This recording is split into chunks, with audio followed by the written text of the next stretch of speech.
بسم اللہ الرحمن الرحیم۔ شروع اللہ کے نام سے جو بڑا مہربان اور نہایت رحم والا ہے۔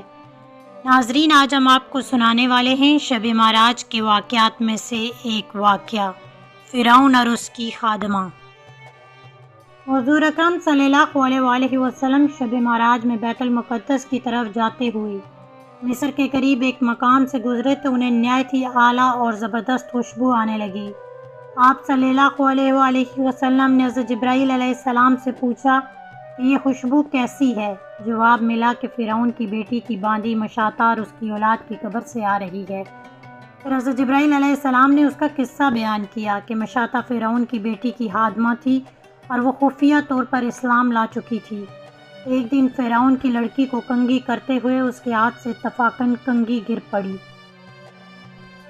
وہ اٹھانے لگی تو اس کی زبان سے بے ساختہ بسم اللہ نکل گیا۔ اس پر شہزادی نے کہا کہ تو نے آج عجیب کلمہ بولا، رب تو میرے باپ فرعون ہی ہیں، تو پھر تم نے یہ کس کا نام لیا ہے؟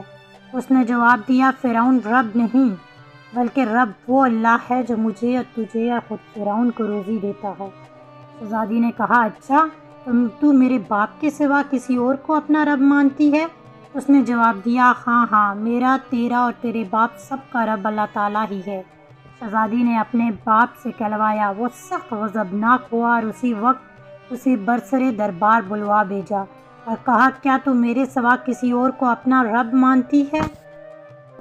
اس نے کہا کہ میرا اور تیرا رب اللہ تعالیٰ ہی ہے جو بلندیوں اور بزرگی والا ہے۔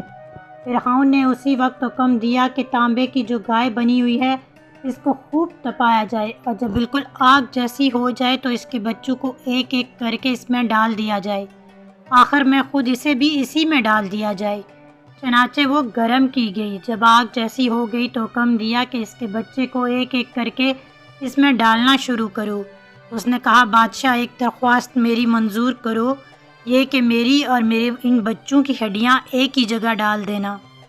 اس نے کہا، اچھا، تیرے کچھ حقوق ہمارے ذمہ ہیں اس لیے یہ منظور ہے۔ اس کی دونوں بچیاں اس کی آنکھوں کے سامنے اس میں ڈال دی گئیں اور وہ فوراً جل کر راکھ ہو گئیں۔ پھر سب سے چھوٹے کی باری آئی جو ماں کی چھاتی سے لگا ہوا دودھ پی رہا تھا۔ فرعون کے سپاہیوں نے اسے گھسیٹا تو اس نیک بندی کی آنکھوں کے تلے اندھیرا چھا گیا۔